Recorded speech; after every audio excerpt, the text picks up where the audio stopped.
Hello friends. तो आज के टॉपिक में हम लोग पढ़ने वाले हैं स्रोत।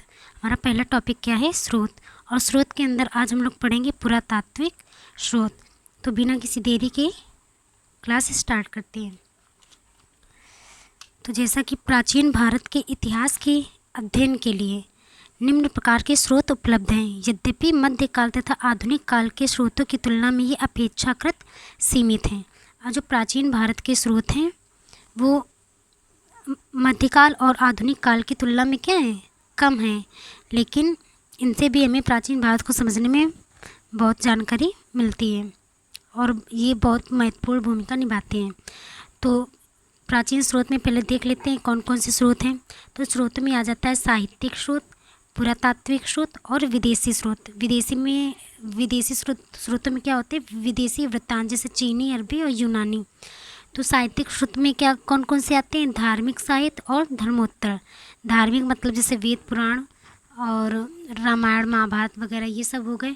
और धर्मोत्तर साहित्य में हो गया जैसे पाणिनिकृत अष्टाध्यायी, हेमचंद्र जी की हो गई, मालविकाग्निमित्रम वगैरह, मतलब बहुत सारे गैर धार्मिक ग्रंथ।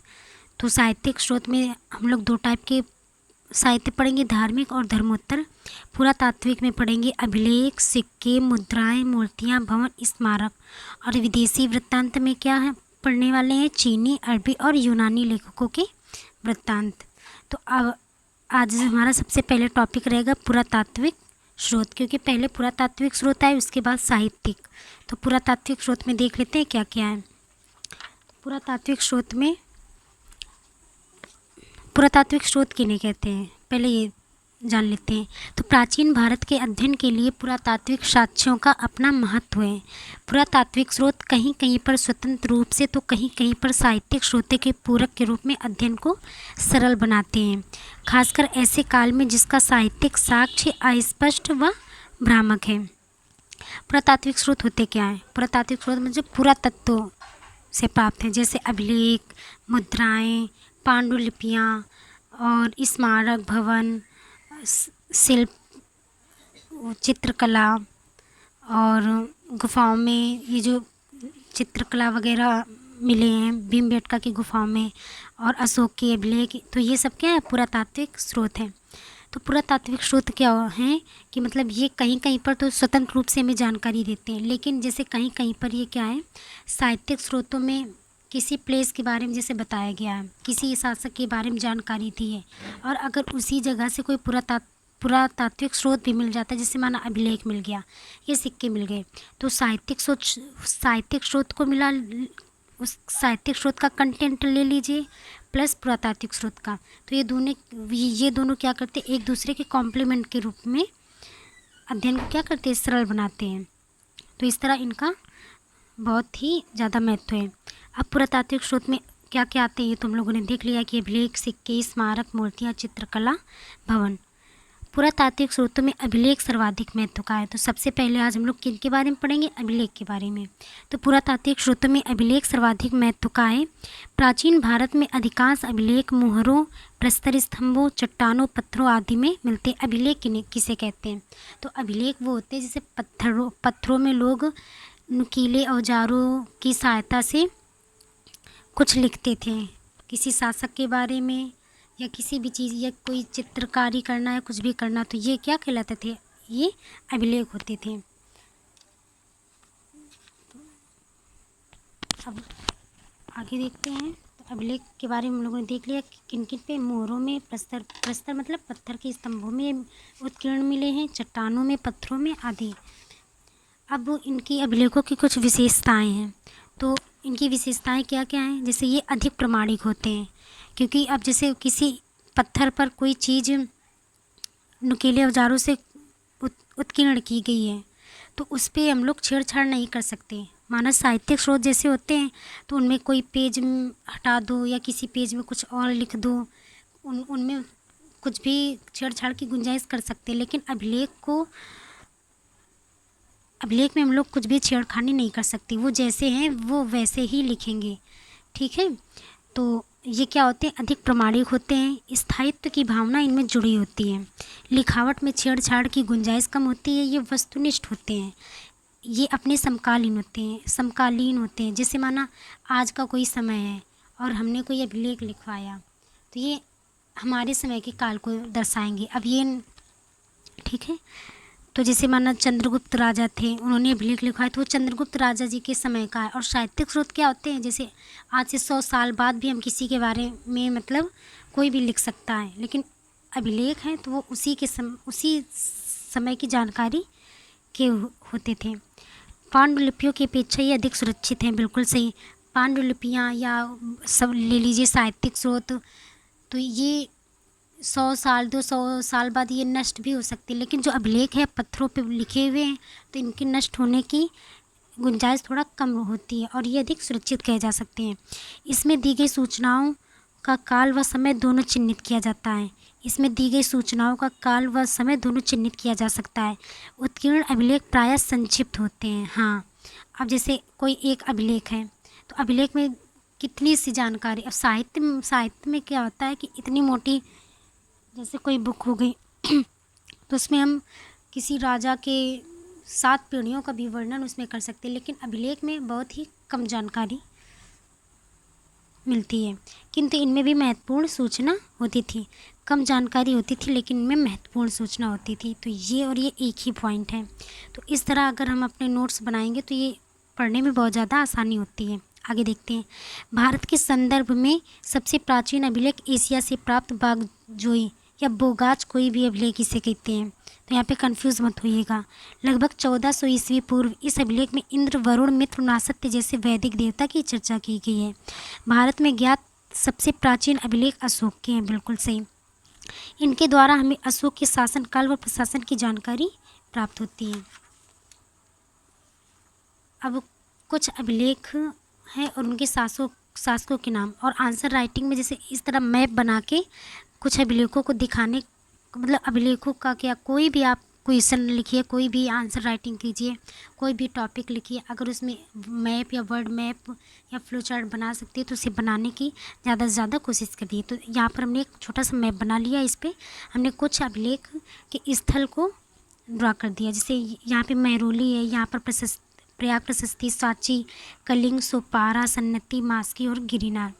तो शासक अशोक के अभिलेख कहाँ है, मास्की और गुर्जरा में। खारवेल का हाथी गुफा अभिलेख, राजचंद्र का महरौली अभिलेख, समुद्रगुप्त का प्रयाग प्रशस्ति, रुद्रदामन का जूनागढ़ अभिलेख, उज्जैन। अब शासकों से हमें बहुत सारी शासकों के अभिलेखों से हमें बहुत सारी जानकारियाँ मिलती हैं। तो यहाँ पर फिलहाल हमने कुछ ही पॉइंट मेंशन किए। आपको जो जो जानकारियाँ मिले तो आप इनमें ऐड कर सकते हैं। तो उज्जैन के शासक रुद्रदामन के जूनागढ़ शिलालेख से हमें सुदर्शन झील, जो सुदर्शन झील है, तो इसके बारे में पता चलता है कि इसका निर्माण चंद्रगुप्त मौर्य के शासनकाल में हुआ था। और इसका निर्माण किसने करवाया था, चंद्रगुप्त मौर्य के जो बहनोई थे और जो इनके राज्यपाल थे उन्होंने करवाया था। फिर इसी सुदर्शन झील का मरम्मत रुद्रदामन प्रथम ने की थी, ठीक है, करवाई थी। इस प्रकार अभिलेखों की प्रामाणिकता व उपयोगिता इसलिए बढ़ जाती है क्योंकि इन अभिलेखों को जारी करने वाले शासकों, पदाधिकारियों या व्यक्तियों का उल्लेख किया जाता है। तो ये हो गया अभिलेख के बारे में।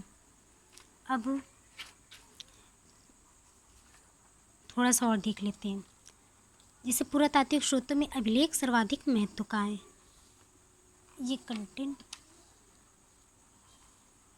पुरातात्विक स्रोतों में अभिलेख सर्वाधिक महत्व का है। प्राचीन भारत में अधिकांश अभिलेख मोहरों, प्रस्तर स्तंभों, स्तूपों, चट्टानों और ताम्रपत्रों, मंदिरों की दीवारों, मूर्तियों या ईंटों पर मिलते हैं। तो ये तो हम कंटेंट पढ़ चुके थे, वो शॉर्ट नोट्स में था। ये थोड़ा इसको थोड़ा एक्सप्लेन करके हमने नोट किया था। तो इसकी विशेषताएं तो हमने देख ली थी। अब देख लेते हैं भारत के संदर्भ में। ये भी देख चुके थे कि बोगाच कोई अभिलेख है। अब आगे देखते हैं।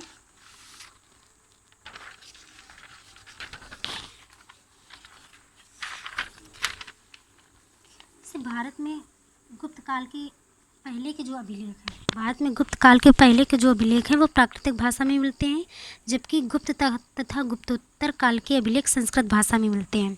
तो देखो, अभिलेखों से ये भी पता चल गया कि कौन सी लिपि पहले थी, कौन सी बात थी, कौन सी भाषा पहले यूज़ होती थी, कौन सी बाद में।